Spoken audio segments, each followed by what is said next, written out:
কম সময়ে অনেকগুলো ভাপা পিঠা তৈরি করে নেওয়া যায় এরকম সহজ একটি রেসিপি আজকে আপনাদের সাথে শেয়ার করব। আসসালামু আলাইকুম এভরিওয়ান, সবাই কেমন আছেন? সবচেয়ে সহজ পদ্ধতিতে চাইলে কিন্তু এই শীতের সিজনে আপনি এই পিঠাগুলো বানিয়ে নিতে পারেন।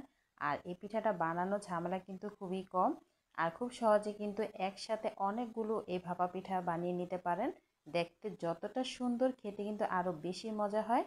তো আজকে আপনাদের সাথে সেই সহজ সিম্পল রেসিপি শেয়ার করব, আর খুব সহজে কিন্তু এটা যে কেউ বানিয়ে নিতে পারেন। সেই সহজ সিম্পল রেসিপি শেয়ার করছি, আশা করছি এবার রেসিপিটা ভালো লাগবে। তো আমি আগে থেকে ডোটা তৈরি করে নিয়েছিলাম। গরম পানির মধ্যে লবণ দিয়ে এরপর চালের গুঁড়া দিয়ে এটাকে আমি ডোটা তৈরি করে নিয়েছি। এটা তো আমরা সবাই করতে পারি, তো আমি সেই রেসিপিটা দেখাইনি। আর এখানে আমি নারকেলের যে পুরটা হয় সেটা করে নিয়েছি। এটা আমি চিনি আর নারকেল কোড়া দিয়ে সাথে একটু এলাচের গুঁড়া দিয়ে এরপরে কিছুক্ষণ ভেজে নিয়েছি। তো দেখতেই পাচ্ছেন, চাইলে আপনারা কিন্তু এটাকে খেজুরের গুড় দিয়েও এই পুরটা করে নিতে পারেন। তো আমি এটাকে চিনি দিয়ে খুব সহজে তৈরি করে নিয়েছি। তো পুরটা আমার রেডি হয়ে গেছে। এরপর আমি ডোটাকে দুই ভাগে ভাগ করে নিয়েছি। এখানে আমি দুইটা ভাপা পিঠা তৈরি করব। এই দুইটা দিয়ে কিন্তু অনেকগুলো ভাপা পিঠা তৈরি করা যাবে। তো প্রথমে আমি একটা অংশ নিয়ে এটাকে আমি একটু রুটি বেলে নিচ্ছি, দেখলে বুঝতে পারবেন। তো এই রুটিটা বানিয়ে নিয়েছি কিভাবে দেখুন, এটা পুরুত্বটা দেখলে বুঝতে পারবেন। একটু মোটা করে রুটিটাকে বেলে নিয়েছি। তো এর ভিতরে এখন আমি নারকেলের কোড়াটা দিয়ে দিচ্ছি। এখন তো শীত, আর শীতকালে এরকম পিঠা খেতে সবারই ভালো লাগে। আর অনেক ঝামেলা যাদের মনে হয় পিঠা তৈরি করতে, তো এভাবে কিন্তু আপনারা বানিয়ে নিতে পারেন। আর এরকম একটা ভাপা পুলি দিয়ে কিন্তু অনেকগুলো হবে। তো এই পদ্ধতিতে যদি বানিয়ে নেন সময়ও কম লাগবে, কম সময়ে কিন্তু অনেকগুলো ভাপা পুলি হয়ে যাবে। আর এটা কিন্তু খেতে অসম্ভব মজার হয়। তো এটাকে আমি পুরাটার ভিতরে দেখুন নারকেল, এভাবে নারকেলের পুরটা দিয়ে দিলাম। এরপর আমি এটাকে সুন্দর করে ভাঁজ দিয়ে দিচ্ছি। এভাবে করে কিন্তু আপনারা ভাঁজ দিয়ে দিতে পারেন। আর ভাপা পুলি তো আমরা সাধারণত ছোট ছোট করে বানিয়ে খাই। এটা সেই ভাইরাল একটা রেসিপি, সবাই ট্রাই করতেছে। তো আমিও ভাবলাম আজকে আপনাদের সাথেও শেয়ার করি। আসলে এটা কিন্তু বানানোর প্রসেস কিন্তু অনেকটাই সহজ।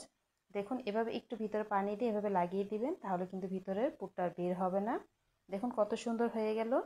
আর এটা কিন্তু বানাতেও যত সহজ, খেতেও কিন্তু আরও বেশি মজার হয়। তো আপনি চাইলে কিন্তু এটা যে কোনো সময় চটজলদি বানিয়ে নিতে পারেন। তো আজকে আপনার সাথে সেই সহজ সিম্পল রেসিপি শেয়ার করছি। তো এখানে আমি দুইটা ভাপা পুলি কিন্তু বানিয়ে নিলাম। এরপর আমি চুলাতে আগে থেকে গরম পানি বসিয়ে দিয়েছিলাম। আর এখানে আমি একটি প্লাস্টিকের চালনি নিয়েছি, এটার সাহায্যে আজকে আমি সিদ্ধ করব। তো আপনার সুবিধা মতো চাইলে আপনারা কিন্তু পাতিলের মধ্যে সুতি কাপড় পেঁচিয়েও বানিয়ে নিতে পারেন, বা ঘরে যদি এর ধরনের প্লাস্টিক বা স্টিলের স্ট্যান্ডার থাকে সেগুলোতেও কিন্তু আপনি ভাপে সিদ্ধ করে নিতে পারেন।